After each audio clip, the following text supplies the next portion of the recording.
Hey there, welcome back. Thanks for joining me. I'm on my feet, out of bed. I'm at the park.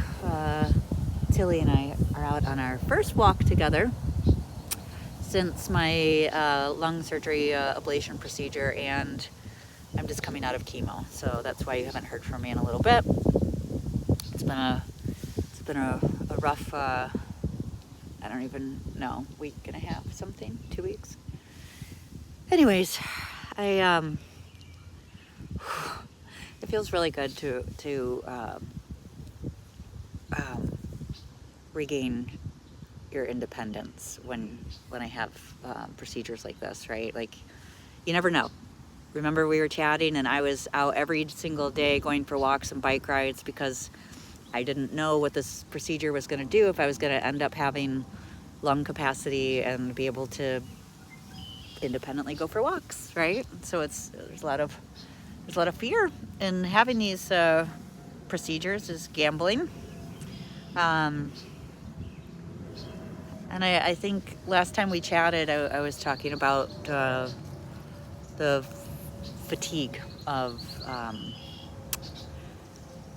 having to be tenacious and pay attention to this disease because you can't take your eye off of it, right? And it's been 3.5 years, and I'm still here, so it's a miracle, but it's exhausting. I think I think that it wasn't necessarily the fatigue. I think that's part of it, for sure. I got a little glimpse last month, celebrating with my nephew graduating and taking him to his first concert ever, going to Morocco. Like, that was a month filled with amazingness, right? Like, my body reacts, even though I'm on like round 60 of chemo, I know that I can go to chemo, and I just got to get myself mentally prepared that I must sit down for 3-4 days. I'll be in bed, and then I'll get up, and 2 days of recovery, and then I've got a week. And I can do something with that week, right? And I can mentally handle that roller coaster. This is the first procedure I've had in a long time, really about a year. And I'm keeping an eye on Tilly. She's wandering around in the park, if you can see her down there. And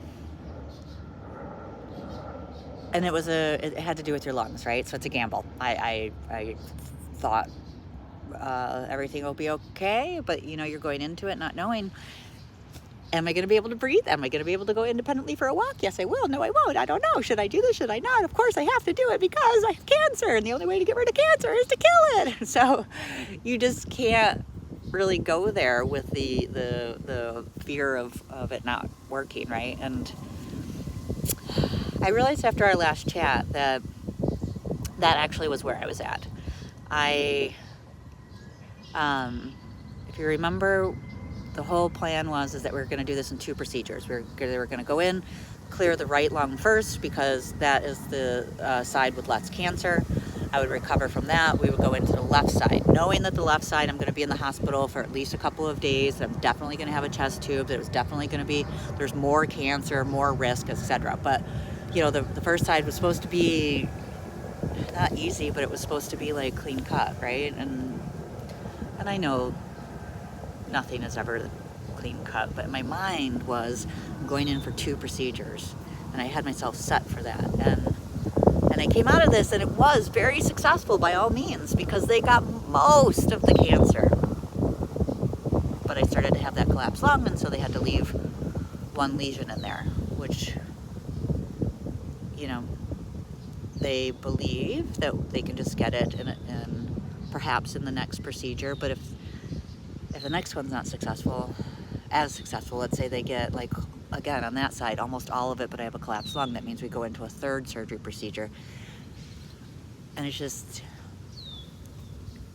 I think it was that I've been looking forward to this, as you know, for like 6 months. I have fought to get to this place, to be able to have this new, brand new, beautiful technology.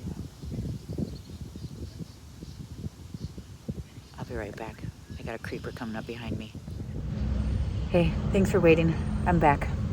We just had to move locations because someone wanted to be more friendly than I was interested in today.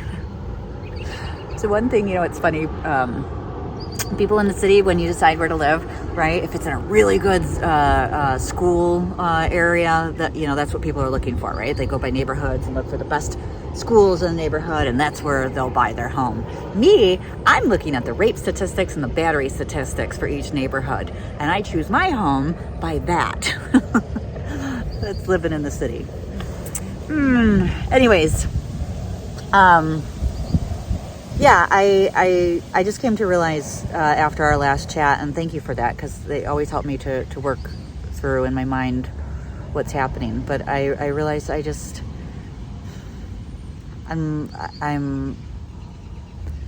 we always talk about the next step.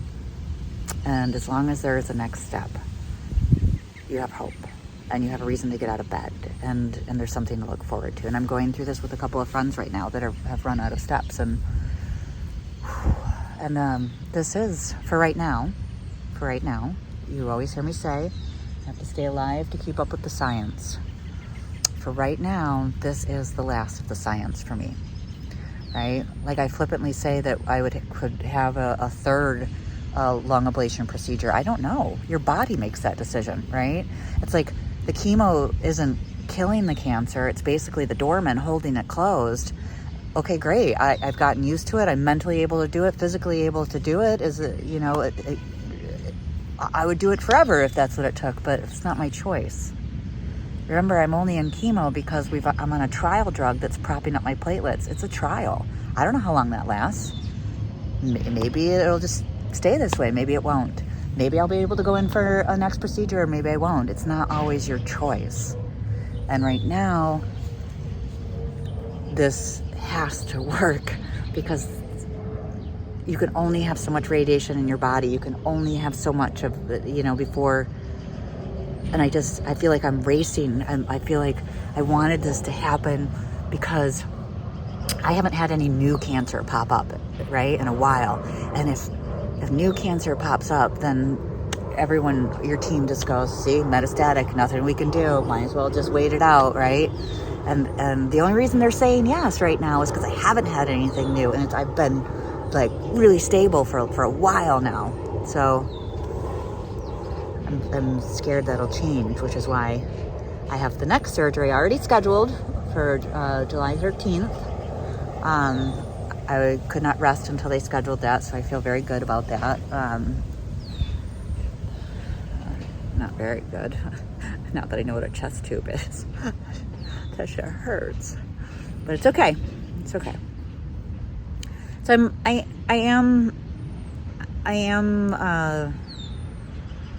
being able to come out to the park is helpful. Being able to go for a walk is helpful. Being able to feel like that I'm coming through this okay is helpful. But there's a reality to it that I'm at that point that it's making me sad, and it's making me anxious.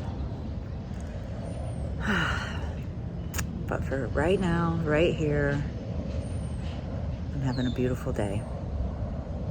I'm gonna go home, and hopefully maybe this afternoon my wife and I can hang out for a little bit, since it's such a nice day.